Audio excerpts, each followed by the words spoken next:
నమస్కారం, ఘంటారావానికి స్వాగతం. ముందుగా ప్రధానాంశాలు. నషాముక్త్ యువ పేరుతో డ్రగ్స్కు వ్యతిరేకంగా ప్రచార కార్యక్రమం. 100 వారాల పాన్ ఇండియా ప్రచారాన్ని ప్రారంభించిన ప్రధాని మోదీ. డ్రగ్స్కు దూరంగా ఉంటామని కోటి మంది యువత ప్రతిజ్ఞ. సమస్యను అందరం కలిసి ఎదుర్కొందామని ప్రధాని పిలుపు.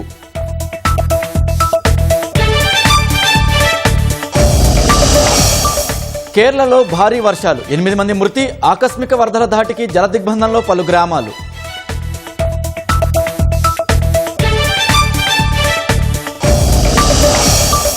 ఘనంగా సికింద్రాబాద్ లష్కర్ బోనాలు. మహంకాళి ఆలయానికి పోటెత్తుతున్న భక్తులు.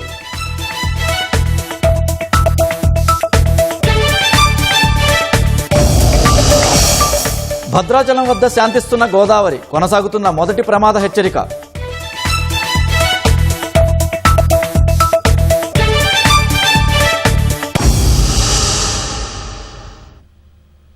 భద్రాచలం వద్ద గోదావరి నది ఉధృతి క్రమంగా తగ్గుతూ వస్తోంది. ప్రస్తుత నీటి మట్టం 46.70 అడుగులకు చేరింది. ప్రస్తుతం 10,83,000 క్యూసెక్కుల వరద దిగువకు వెళ్తోంది. ఇప్పటికే రెండో ప్రమాద హెచ్చరికను ఉపసంహరించగా మొదటి ప్రమాద హెచ్చరిక కొనసాగుతోంది. ఎగువ నుంచి వచ్చిన వరద నీటితో నిన్న మధ్యాహ్నం గోదావరి నీటి మట్టం 56 అడుగులకు చేరడంతో మూడో ప్రమాద హెచ్చరికలు జారీ చేసిన అధికారులు క్రమేపీ నీటి మట్టం తగ్గడంతో మూడో ప్రమాద హెచ్చరికను ఉపసంహరించుకున్నారు. తాజాగా గోదావరి నీటి మట్టం మరింత తగ్గిపోవడంతో రెండో ప్రమాద హెచ్చరికను కూడా ఉపసంహరించినట్లు అధికారులు వెల్లడించారు.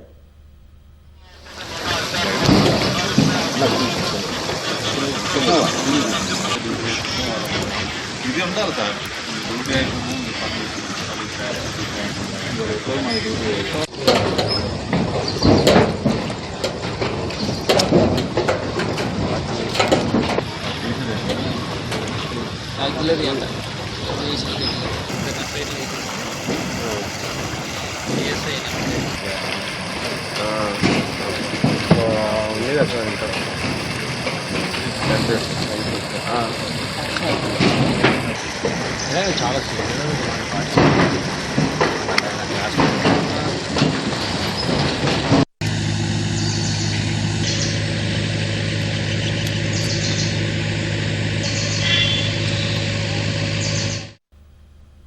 పెద్దపల్లి జిల్లా అంతర్గం మండలం శ్రీపాద ఎల్లంపల్లి ప్రాజెక్టు నిండుకుండను తలపిస్తోంది. ఎగువన కురుస్తున్న భారీ వర్షాలతో కడెం ప్రాజెక్టు ద్వారా ఎల్లంపల్లి ప్రాజెక్టులోకి వరద నీరు వచ్చి చేరుతుంది. ప్రస్తుతం ప్రాజెక్టు ఇన్ఫ్లో 1,06,035 క్యూసెక్కులుగా ఉంది. అవుట్ఫ్లో 1,06,035 క్యూసెక్కులుగా ఉంది. ప్రాజెక్టు పూర్తిస్థాయి నీటి నిల్వ సామర్థ్యం 20.175 టీఎంసీలకు గాను ప్రస్తుతం 19.98 టీఎంసీల నీరు ప్రాజెక్టులో నిల్వ ఉంది. గోదావరి నది పరివాహక ప్రాంతంలో ఉన్న గ్రామాల ప్రజలు, రైతులు, మత్స్యకారులు, గొర్రెల కాపరులు అప్రమత్తంగా ఉండాలని అధికారులు హెచ్చరికలు జారీ చేశారు.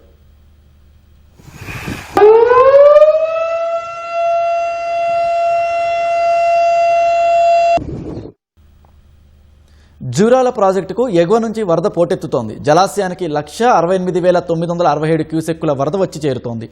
జూరాల ప్రాజెక్టు పూర్తిస్థాయి నీటి నిల్వ సామర్థ్యం 9.66 టీఎంసీలకు గాను ప్రస్తుతం 7.8 టీఎంసీలు నీరు నిల్వ ఉంది. ప్రాజెక్టు పూర్తిస్థాయి నీటి మట్టం 1045 మీటర్లు కాగా 1041 మీటర్లకు చేరింది. జలాశయంలోకి వరద వచ్చి చేరుతుండడం వల్ల ఆయకట్టు రైతులు హర్షం వ్యక్తం చేస్తున్నారు.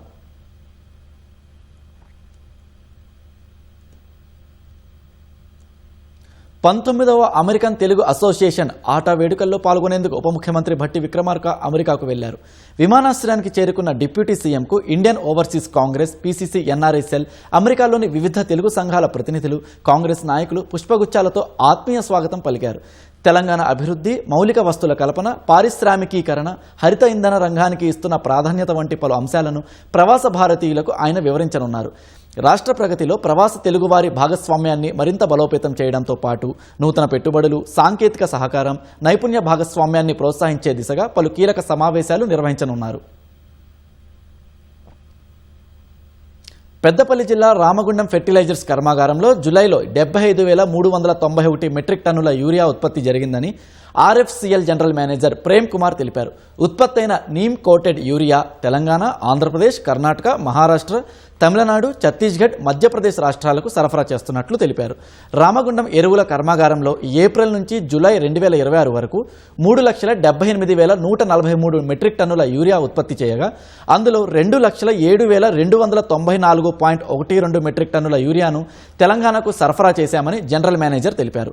ఉత్పత్తి సామర్థ్యాన్ని సాధించడంలో కీలక పాత్ర పోషించిన కార్మికులు, ఉద్యోగులకు ప్రేమ్ కుమార్ అభినందనలు తెలిపారు. కుటుంబ కలహాలతో భర్త తన భార్యను అత్యంత దారుణంగా హత్య చేసిన ఘటన హన్మకొండ జిల్లా 4వ డివిజన్ కృష్ణా కాలనీలో తీవ్ర కలకలం రేపింది. తాపీ మేస్త్రిగా పనిచేస్తూ జీవనం సాగిస్తున్న అనిల్ 6 సంవత్సరాల క్రితం రజితను ప్రేమ వివాహం చేసుకున్నాడు. ఈ దంపతులకు 2 చిన్నారులు ఉన్నారు. అయితే భార్యాభర్తల మధ్య కొంతకాలంగా కొనసాగుతున్న గొడవలతో అనిల్ రజిత కాళ్ళు చేతులు కట్టేసి మెడకోసి హత్య చేసినట్లు కాకతీయ యూనివర్సిటీ పోలీసులు తెలిపారు. కేసు నమోదు చేసి మృతదేహాన్ని పోస్టు మార్టం నిమిత్తం ప్రభుత్వ ఆసుపత్రికి తరలించారు. హత్యకు దారితీసిన అసలు కారణాలపై అన్ని కోణాల్లో విచారణ కొనసాగిస్తున్నారు. ప్రేమతో ప్రారంభమైన వారి దాంపత్య జీవితం విషాదంగా ముగిసింది. తల్లిని కోల్పోయిన 2 చిన్నారుల పరిస్థితి స్థానికులను కలిచివేస్తోంది.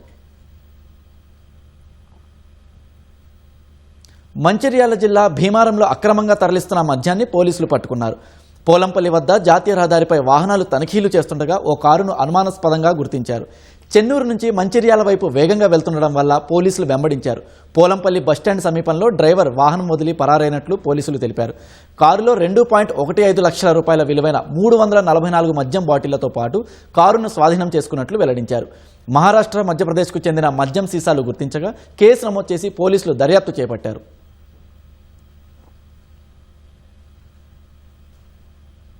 సంగారెడ్డి జిల్లా వట్టిపల్లి పోలీస్ స్టేషన్ వద్ద ఉద్రిక్తత నెలకొంది. దరఖాస్తుపల్లి గ్రామానికి చెందిన మేకల బీరప్ప మేడికొండలోని దాబా సమీపంలో చెట్టుకు ఉరివేసుకుని ఆత్మహత్య చేసుకున్నారు. సమాచారం అందుకున్న పోలీసులు ఘటనా స్థలానికి చేరుకుని కుటుంబ సభ్యులకు సమాచారం ఇవ్వకుండా మృతదేహాన్ని కిందకు దించారు.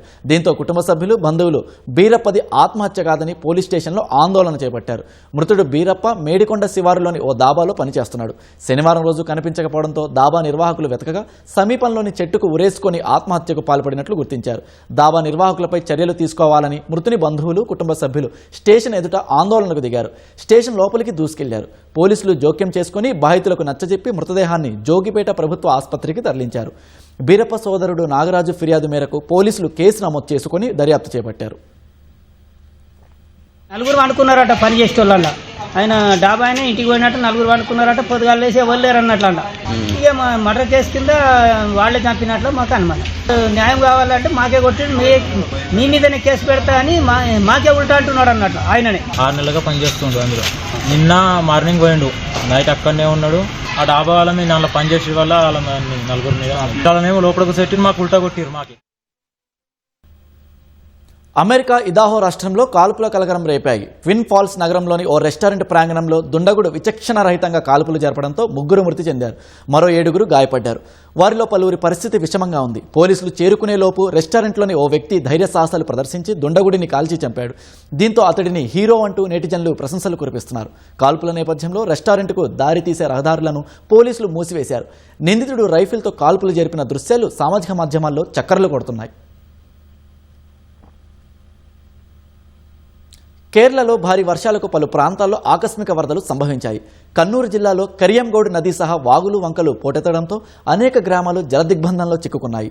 ఇరిట్టి తాలూకాలో కొండచర్యలు విరిగిపడడంతో వాహన రాకపోకలకు అంతరాయం ఏర్పడింది. వాయనాడ్, కొట్టాయం, కోజికోడ్ జిల్లాల్లో కూడా వర్షం దంచికొట్టింది. పలు చోట్ల ఇళ్లలోకి నీరు చేరడంతో బోట్ల సాయంతో ప్రజలను సురక్షిత ప్రాంతాలకు తరలించారు. పతనంతిట్ట జిల్లాలో వర్షాలు తగ్గుముఖం పట్టడం వల్ల పంపా సహా ఇతర నదుల్లో నీటి ప్రవాహం క్రమంగా తగ్గుతోంది. ఫలితంగా రాన్ని పట్టణం సహా ఇతర ప్రాంతాలు జలదిగ్బంధనం నుంచి బయటపడుతున్నాయి. కన్నూరు జిల్లాలోని అయ్యాన్ కున్నా ప్రాంతంలో అత్యధికంగా 32 సెంటీమీటర్ల వర్షపాతం నమోదైందని కేరళ విపత్తు నిర్వహణ శాఖ తెలిపింది. గత 24 గంటల్లో భారీ వర్షాలకు వేర్వేరు ప్రాంతాల్లో 8 మంది మృతి చెందారని కేరళ సీఎం సతీశన్ తెలిపారు. 209 శిబిరాల్లో 5,792 మంది తలదాచుకుంటున్నారని వెల్లడించారు. అటు కర్ణాటక శివమొగ్గ జిల్లాల్లో భారీ వర్షానికి కొండచర్యలు విరిగిపడి 3 మృతి చెందారు.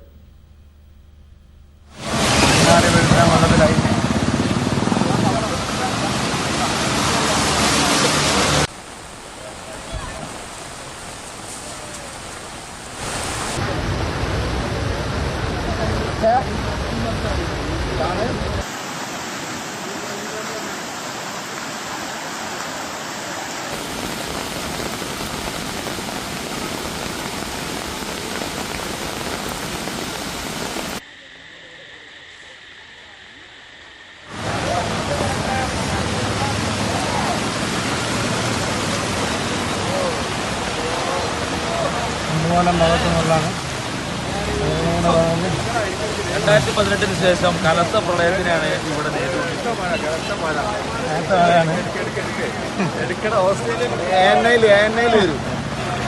പോകണല്ലോ, ഡൽഹിയിലേക്ക് പോകണ സാധനം.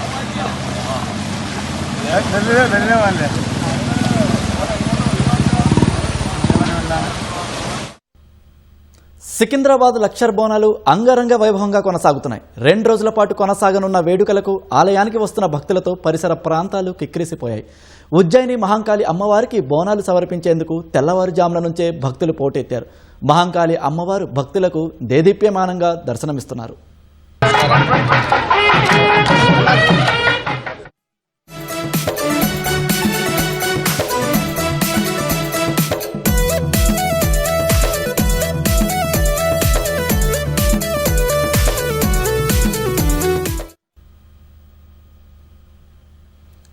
మహంకాళి అమ్మవారు భక్తులకు దేదీప్యమానంగా దర్శనమిస్తుండగా భక్తుల రద్దీ దృష్ట్యా అధికారులు ఏర్పాట్లు చేశారు. సాధారణ భక్తుల కోసం 3 క్యూ లైన్లు, బోనాలు సమర్పించేందుకు వచ్చిన భక్తుల కోసం 2 క్యూ లైన్లను ఏర్పాటు చేశారు. ఆలయ పరిసర ప్రాంతాల్లో 2500 మంది పోలీసులు పర్యవేక్షిస్తున్నారు. ఆలయం వద్ద 500 మంది ప్రత్యేక వాలంటీర్లు సేవలందిస్తున్నారు. బోనాల ఉత్సవాల్లో తొలిసారి ఏఐ సాంకేతికతతో క్రౌడ్ మేనేజ్మెంట్ ఏర్పాటు చేశారు.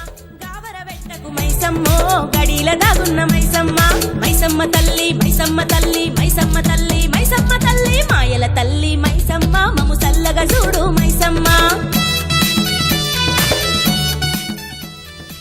సికింద్రాబాద్ ఉజ్జయిని మహంకాళి బోనాలు ఘనంగా సాగుతున్నాయి. మంత్రి పొన్నం ప్రభాకర్ ప్రభుత్వం తరపున తొలి బంగారు బోనం, పట్టు వస్త్రాలు సమర్పించారు. అనంతరం ప్రత్యేక పూజలు చేశారు.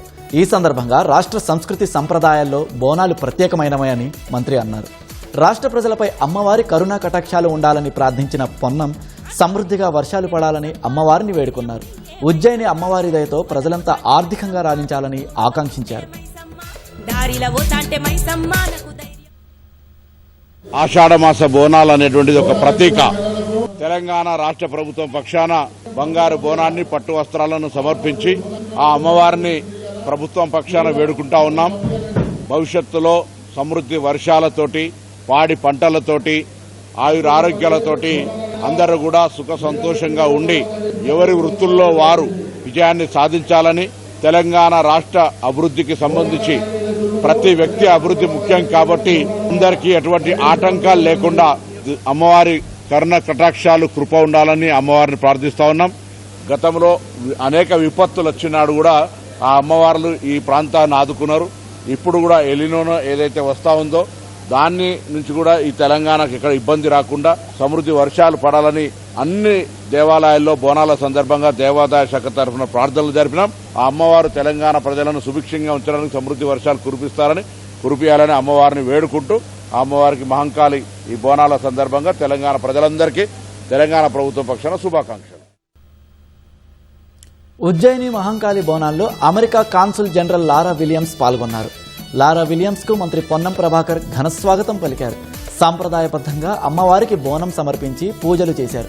బోనాలు, ఆలయ విశిష్టత గురించి లారా విలియమ్స్ కు పొన్నం ప్రభాకర్ వివరించారు. అమ్మవారికి సిపి సజ్జనార్ దంపతులు బోనం సమర్పించారు. ఉజ్జయిని మహంకాళి అమ్మవారిని మాజీ మంత్రులు కేటీఆర్, తలసాని, మల్లారెడ్డి దర్శించుకున్నారు. అమ్మవారి ఆలయానికి 200 ఏళ్ల చరిత్ర ఉందని తలసాని శ్రీనివాస్ పేర్కొన్నారు. చక్కగా ఉన్నవు మైసమ్మ ముఖంగా ముఖంగా మైసమ్మ నీకు కనికరమొచ్చును మైసమ్మ కయ్యాలు జయ్యకు ఉయ్యాలలుగవు బియ్యాలు వస్తాను అగ్గగ్గగ్గ మైసమ్మ తల్లి మైసమ్మ తల్లి. వైభవోపేతంగా కొనసాగుతున్న ఉజ్జయిని మహంకాళి అమ్మవారికి బోనాలు సమర్పించేందుకు భక్తులు తరలివస్తున్నారు. అమ్మవారిని దర్శించుకొని మంత్రముగ్ధులవుతున్నారు. ఇవాళ రాత్రి, రేపు రాత్రి అమ్మవారి పలహార బండ్లు నిర్వాహకులు ఊరేగించనున్నారు. కోరిక తీర్చేటి మైసమ్మ కొంగు బంగారం మైసమ్మ గావర వెట్టకు మైసమ్మో గడిల దాగున్న మైసమ్మ గావర వెట్టకు మైసమ్మో గడిల దాగున్న మైసమ్మ మైసమ్మ తల్లి మైసమ్మ తల్లి మైసమ్మ తల్లి మైసమ్మ తల్లి మాయల తల్లి మైసమ్మ మము సల్లగా చూడు మైసమ్మ.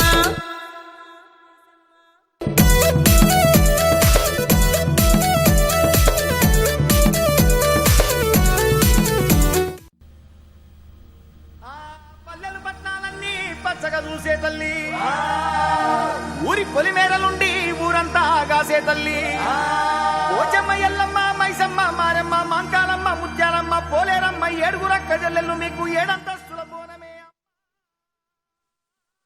మాంకాళి అమ్మవారుకు 200 సంవత్సరాల చరిత్ర ఉంది. ఆ తర్వాత దక్కన్ మానవ సేవా సమితి 100 సంవత్సరాల చరిత్ర. 2014లో తెలంగాణ రాష్ట్రం ఏర్పడిన తర్వాత తొలి ముఖ్యమంత్రి కేసీఆర్ గారు స్టేట్ ఫెస్టివల్ కింద అనౌన్స్ చేయడం,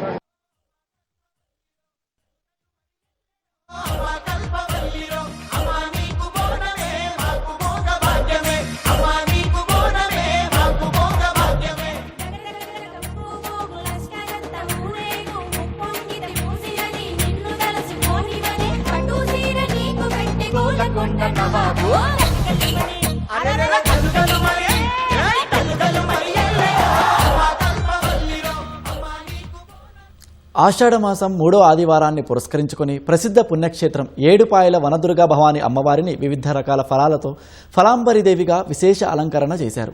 అమ్మవారికి తెల్లవారుజామున మంజీరా నది జలాలు పంచామృతాలతో అభిషేకం నిర్వహించారు.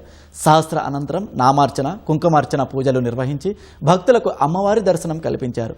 భక్తులు మంజీరా నది స్నానం ఆచరించి అమ్మవారిని దర్శించుకొని మొక్కులు చెల్లించుకుంటున్నారు. ఏడుపాయలకు వచ్చే భక్తుల సౌకర్యార్థం అన్ని ఏర్పాట్లు చేసినట్లు ఆలయ వీరేశం తెలిపారు.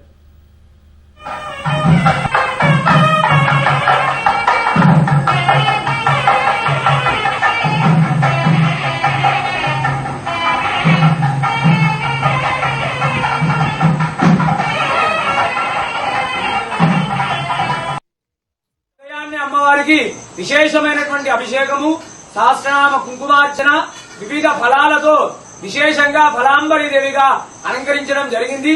ఉదయం నుండే కూడా భక్తుల రద్దీ అధికంగా ఉంది.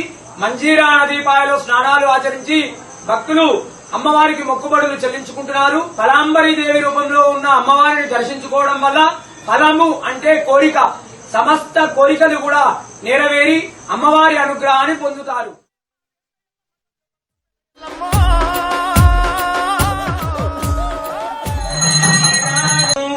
భక్తాలి బృందాలి సలక్షణాశా సంపూర్ణకర్త్రీ మహిషాసనాం శివాం.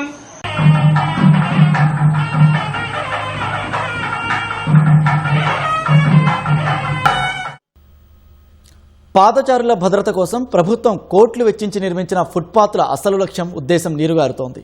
విచ్చలవిడిగా ఫుట్పాత్ల ఆక్రమణలతో వరంగల్ నగరంలో కాలిబాటలే కనుమరుగయ్యాయి. ఫలితంగా రోడ్లపైనే నడక సాగిస్తున్న పాదచారులు ప్రమాదాలకు గురి కావాల్సి వస్తోంది. బల్దియా యంత్రాంగం, పోలీసు శాఖ నిమ్మకు నీరెత్తినట్లు వ్యవహరిస్తున్నట్లు ఆరోపణలు వెలువెత్తుతున్నాయి. పాదచారుల కోసం కోట్లు వెచ్చించి నిర్మించిన ఫుట్పాత్లు ఆక్రమణలకు అడ్డాలుగా మారుతున్నాయి. ఏళ్ల తరబడి ఫుట్పాత్లనే కేంద్రంగా చేసుకుని వాహనాల పార్కింగ్లు ఇష్టారాజ్యంగా చేస్తుంటే మరోవైపు చిరు వ్యాపారులకు కేంద్రంగా ఫుట్పాత్లు ఉంటున్నాయి. తామేమీ తక్కువ తినలేదన్నట్టు పెద్ద పెద్ద షాపింగ్ కాంప్లెక్స్లు కూడా పెద్ద ఎత్తున ఫుట్పాత్లను ఆక్రమించుకొని ఏకంగా నిర్మాణాలు చేపడుతుంటే ఇక రోడ్డుపై ప్రయాణికులు, ముఖ్యంగా పాదచారులు ఎలా నడుస్తారనేది ఇప్పుడు ప్రశ్నార్థకంగా మారింది. ఇటువంటి ప్రాంతంలోనే కనీసం పాదచారులు రోడ్డుపై నడవాలంటేనే భయపడాల్సిన పరిస్థితి నెలకొంది. అయినప్పటికీ కూడా నగరపాలక సంస్థ అధికార యంత్రాంగం కానీ, ఇటు పోలీస్ శాఖ కానీ ఫుట్పాత్ల ఆక్రమణలపై నిమ్మకు నీరెత్తినట్లు వ్యవహరిస్తుండడం విమర్శలకు దారితీస్తుంది.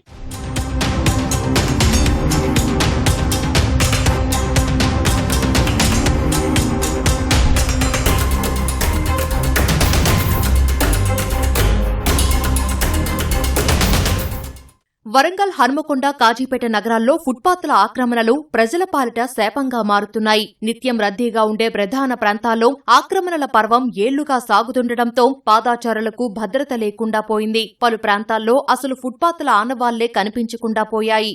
కోట్ల రూపాయల ధనాన్ని వెచ్చించి ఏర్పాటు చేసినటువంటి ఫుట్పాత్లు గాని, సైకిల్ ట్రాక్లు గాని ఉపయోగంలో రావటం లేదు. ఫుట్పాత్లను ఆక్రమించి స్ట్రీట్ వెండర్స్ చిన్న చిన్న వ్యాపారాలు చేయటం వల్ల ఆ వ్యాపారాలు చేస్తున్నటువంటి వాళ్ళని తొలగించకుండా మున్సిపల్ యంత్రాంగము, జిల్లా అధికార యంత్రాంగము పట్టించుకోకపోవటం, అధికారులు, ఉద్యోగులు అవినీతితోటి ఎవరైనా ఫుట్పాత్ల మీద అక్రమంగా ఆక్రమణ చేసి ఏదైనా వ్యాపారం పెట్టుకుంటే కొనసాగించటం వల్ల సాధారణ ప్రజానికం ఫుట్పాత్ల పైన కాకుండా రోడ్లపైన నడుస్తున్నారు.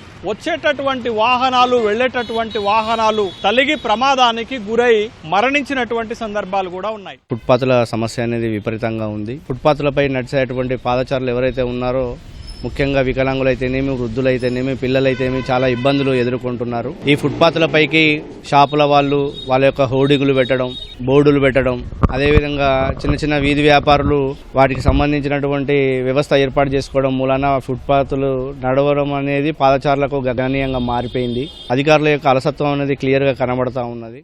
ప్రధాన రద్దీ ప్రాంతాల్లో నిత్యం వందలాది వాహనాలు రాకపోకలు సాగిస్తున్నాయి. ఈ పరిస్థితుల్లో ఫుట్పాత్లు ఉంటే కాలినడక వెళ్లేవారికి సౌకర్యవంతంగా ఉండేది. కానీ కిలోమీటర్ల మేర నిర్మించిన ఫుట్పాత్లపై ఎక్కడా కనీసం కాలు పెట్టే వీలు లేకుండా వాహనాల పార్క్ చేయడం, చిరు వ్యాపారులు బండ్లు పెట్టుకోవడం, మరీ ముఖ్యంగా పెద్ద పెద్ద షాపింగ్ కాంప్లెక్స్లు, ప్రైవేట్ ఆసుపత్రులు ఏకంగా ఫుట్పాత్లను ఆక్రమించేసి నిర్మాణాలు చేపట్టడం ప్రజలకు శాపంగా మారింది. పాదాచారులు రహదారులపైనే నడవాల్సి వస్తోంది. దృష్టిలోపం ఉన్నవారైతే రహదారులపై నడిచే పరిస్థితే లేదు. ఫుట్పాత్ల ఆక్రమణల కారణంగా నగరంలో ఎక్కడా సుందరీకరణ కూడా కనిపించడం లేదు.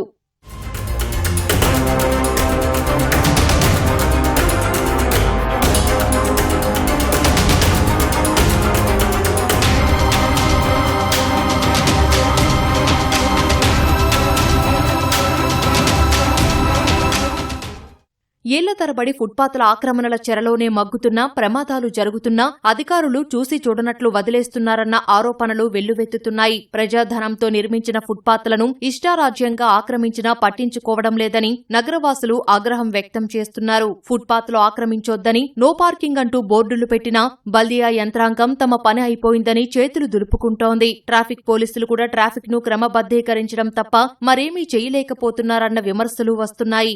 షాపింగ్ మాల్లు ఇష్టానుసారంగా వాళ్ళు ఫుట్పాత్లు అంటే వాళ్ళకు అనుకూలంగా వేసుకొని మొత్తం ఫుట్పాత్ను మొత్తం ఆక్రమిస్తున్నారు. ఎక్కడ చూసినా ఎంజం నుండి పోచం మైదాన్ నుండి ఇక్కడ కాయిపేట చౌరస్తా వరకు అన్ని చిరు వ్యాపారస్తులు అంటే వాళ్ళు బతకొద్దని అనట్లేదు, కానీ ఇక్కడ ఒక వ్యక్తి చనిపోతే అప్పుడు దానికి బాధ్యత ఎవరు వహించాలి?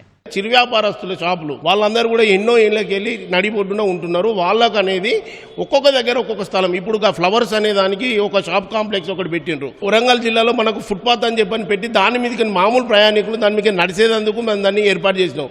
దాన్ని చేసేదందుకు మెయింటెనెన్స్ లేని పరిస్థితి ఈరోజు.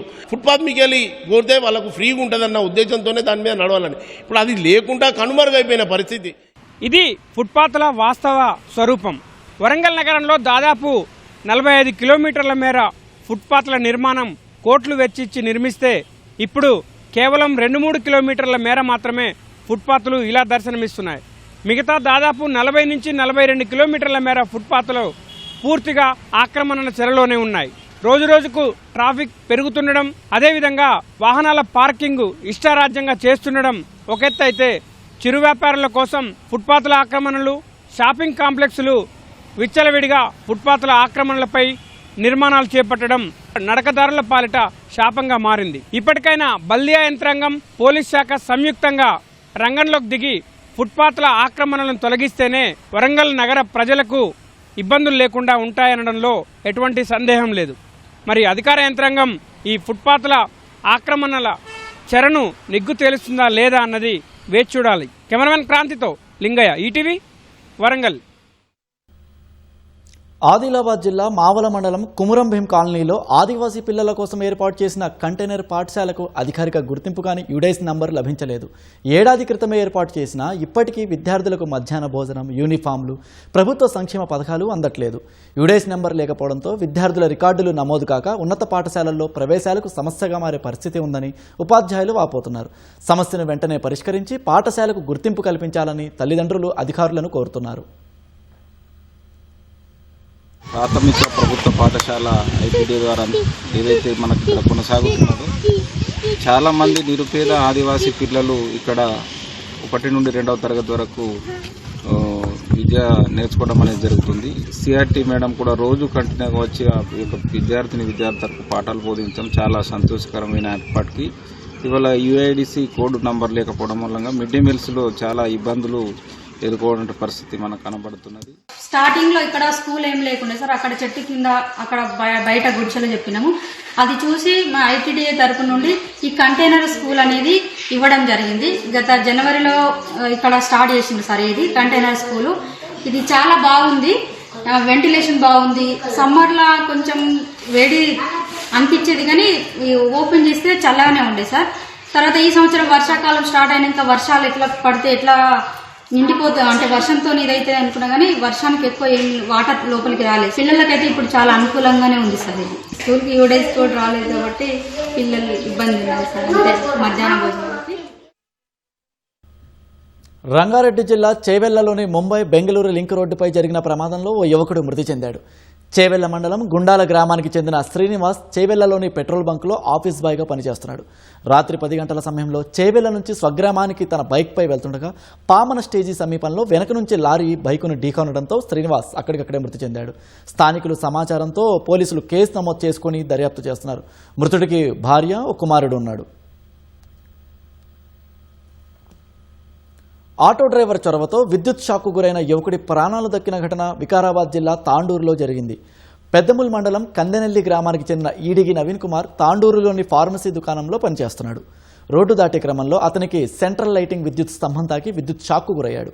అది చూసిన ఒక ఆటో డ్రైవర్ పక్కనే ఉన్న ఆటోమొబైల్ దుకాణంలో రబ్బరు బెల్టును తీసుకొచ్చి యువకుడిని రోడ్డుపైకి లాగాడు. యువకుడు ప్రాణాపాయం నుంచి బయటపడ్డాడు. స్థానికులు యువకుడిని ఆసుపత్రికి తరలించారు.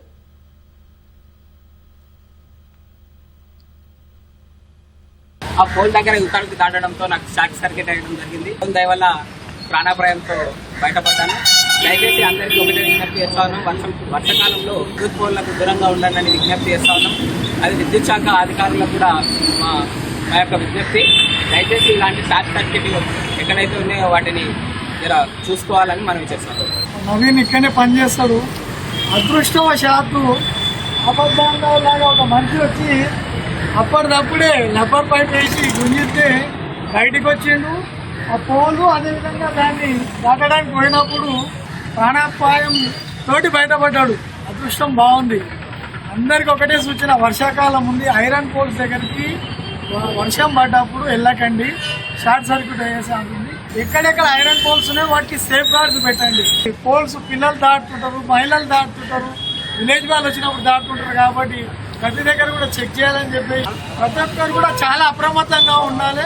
ఐరన్ పోల్స్ ఉన్న దగ్గర పట్టుకోకుండా ఉండాలని చెప్పేసి కూడా నేను అందరికీ సూచన చేస్తున్నాను. హైదరాబాద్ మహానగరం గ్లోబల్ జీసీసీలకు డెస్టినేషన్, ప్రపంచ ఫార్మా రంగానికి రాజధాని, సాఫ్ట్వేర్ కంపెనీలకు యూనివర్సల్ సెంటర్. దేశమే కాదు, ప్రపంచం ఏ మూల నుంచి ఎవరు వచ్చినా హక్కున చేర్చుకునే నగరం, భిన్న సంస్కృతులు సంప్రదాయాలకు నిలయం. అందుకు అనుగుణంగానే నగరంలో మౌలిక వస్తువులను అభివృద్ధి చేస్తున్నామన్న ప్రభుత్వ ప్రకటనలు, స్కైవేలు, ఎక్స్ప్రెస్ వేలు, ఫ్లైఓవర్లు ఇలా ఎన్నో చేస్తున్నామన్న మాటలు. ఇదంతా ఒకవైపే. ఈ మాటలకు తగ్గ అభివృద్ధి కొన్ని ప్రాంతాలకే పరిమితం. చాలా ప్రాంతాల్లో మనం చెప్పుకునే అభివృద్ధి అస్సలు కనిపించదు.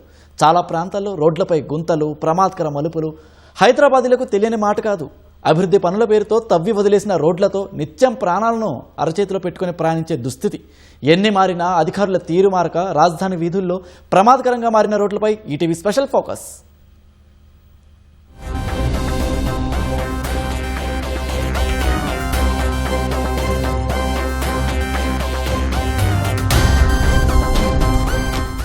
రోడ్ల మీద ఉన్న గుంతలు పూడ్చండి మహాప్రభు అని ప్రజలు వేడుకున్నప్పటికీ జీహెచ్ఎంసీ అధికారుల కళ్ళకు గంతలు మాత్రం వీయడం లేదు. ఫలితంగా రహదారుల మీద గుంతలు తీవ్రమవుతూ రహదారులకు ప్రయాణించేటువంటి వాహనదారులు కావచ్చు, ప్రజలు తీవ్ర ఇబ్బందులు ఎదుర్కొంటున్నారు. రోడ్డు ప్రమాదాల బారిన పడి ప్రాణాల మీదకు తెచ్చుకున్నటువంటి పరిస్థితి ప్రస్తుతం నగరంలో నెలకొంది.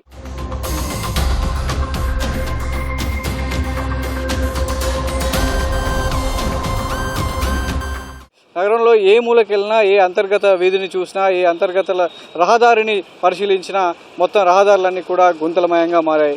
మరి ఈ గుంతలకు కారణం గతంలో అంటే భారీ వర్షాలు పడి రహదారులు దెబ్బతిన్నాయంటే అదేం లేదు. చాలా రోజుల క్రితం నుంచి కూడా అవే గుంతలు ఉన్నాయి. కేవలం మొక్కుబడిగా మాత్రం గుంతలు పూడుస్తున్నటువంటి బల్లియా ఇంజనీరింగ్ విభాగం అవేవి కూడా పట్టించుకోకపోవడంతో క్రమంగా రహదారులన్నీ కూడా పూర్తిగా దెబ్బతింటున్నాయి. ఫలితంగా ఆ రహదారుల మీద ప్రయాణించేటువంటి వాహనదారులు రోడ్డు ప్రమాదాలకు గురవుతూ ఆసుపత్రుల పాలవుతున్నారు. సో గడిచిన 6 నెలల మాసాల్లో చూసినట్లయితే దాదాపు 1500కు పైగా రోడ్డు ప్రమాదాలు జరిగినట్టుగా ట్రాఫిక్ పోలీసుల అధికారిక గణాంకాలు చెప్తున్నాయి. అందులో దాదాపు 1000 మందికి పైగా గాయపడ్డారు, మరో 150 మందికి పైగా మరణించినట్లుగా ట్రాఫిక్ పోలీసుల గణాంకాలు చూస్తే ఆందోళన వ్యక్తమవుతుంది. మరి ఈ పరిస్థితుల్లో పట్టించుకోవాల్సినటువంటి బల్దియా ఇంజనీరింగ్ విభాగం అటు ట్రాఫిక్ పోలీసుల మధ్య సమన్వయ లోపం కారణంగా రహదారులు పూర్తిగా దెబ్బతిని వాహనదారుల ప్రాణాల మీదకి వస్తున్నాయి. ప్రస్తుతం ఉదాహరణకు మనం బోరబండలోని రాజీవ్ నగర్ చౌరస్తా వద్ద ఉన్నాం. ఈ రాజీవ్ నగర్ చౌరస్తా వద్ద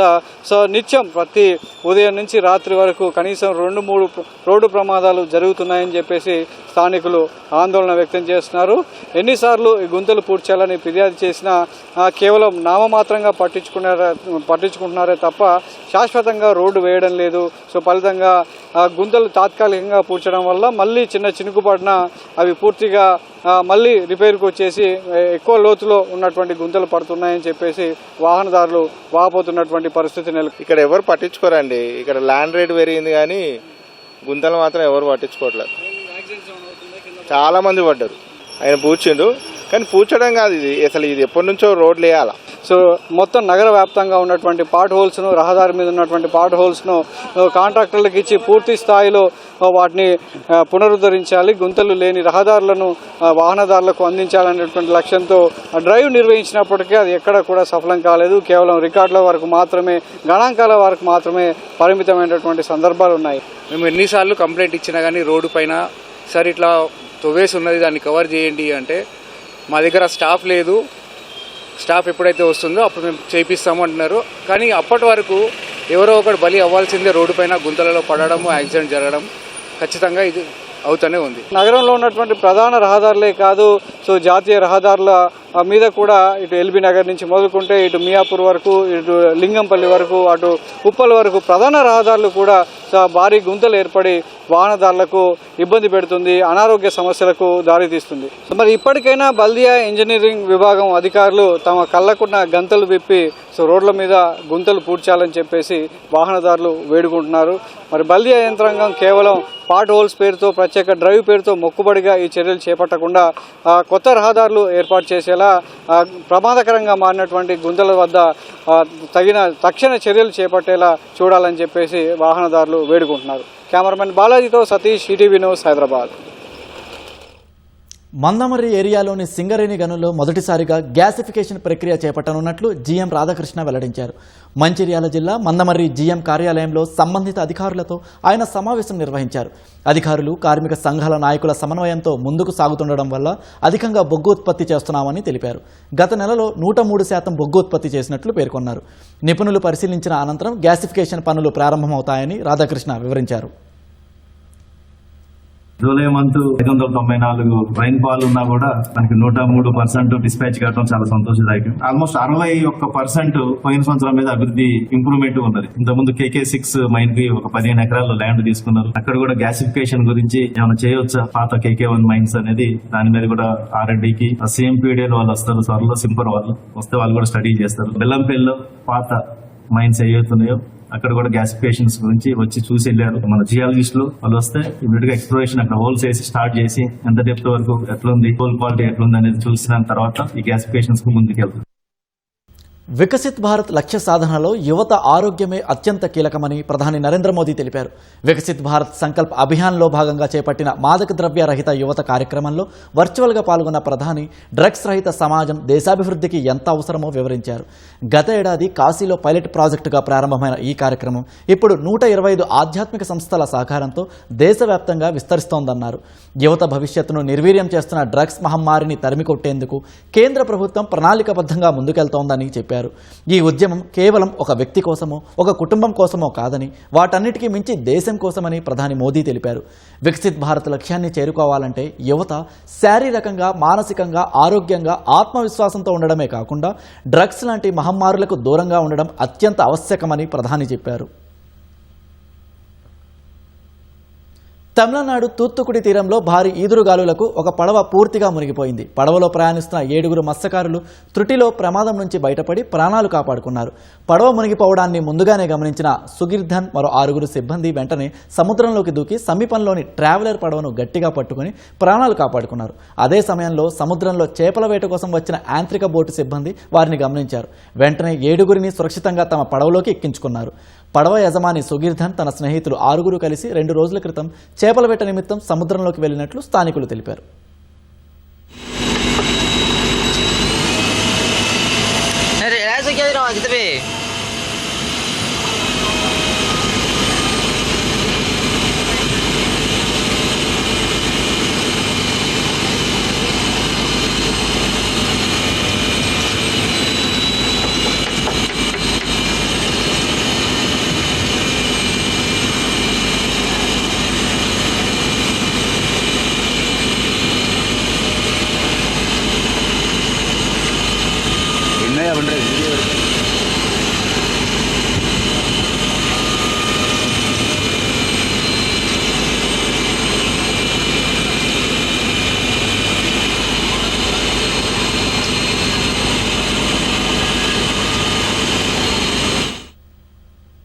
పెరూలో పర్యాటకులతో వెళ్తున్న విమానం కుప్పకూలింది. ఈ ఘటనలో 13 మంది మృతి చెందారు.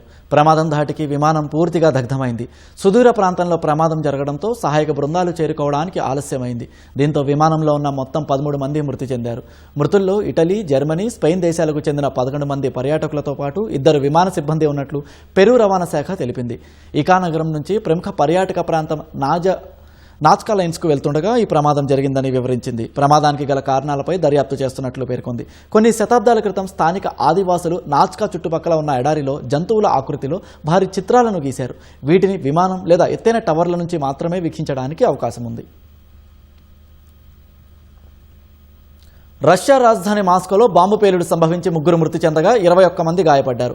సమాచారం అందుకున్న పోలీసులు హుటాహుటిన అక్కడకు చేరుకుని ఆ ప్రాంతాన్ని తమ అధీనంలోకి తీసుకున్నారు. క్షతగాత్రులను సమీప ఆసుపత్రికి తరలించారు. నగర నడిబొడ్డున ఉన్న ఓ రెస్టారెంట్లోకి గుర్తు తెలియని మహిళ పేలుడు పదార్థాలను తీసుకెళ్లేందుకు ప్రయత్నించిందని అధికారులు తెలిపారు. అక్కడ ఉన్న సెక్యూరిటీ గార్డు ఆమెను అడ్డుకొని తనిఖీ చేస్తుండగా ఒక్కసారిగా బాంబు పేలిపోయిందని వివరించారు. ఈ ఘటనలో సదరు మహిళ, సెక్యూరిటీ గార్డు సహా ఓ కస్టమర్ మృతి చెందారని వెల్లడించారు. బాంబు పేలుడు నేపథ్యంలో మాస్కోలో భారీగా బలగాలను మోహరించారు. ఉగ్రవాద కోణంలో పోలీసులు దర్యాప్తు చేస్తున్నారు.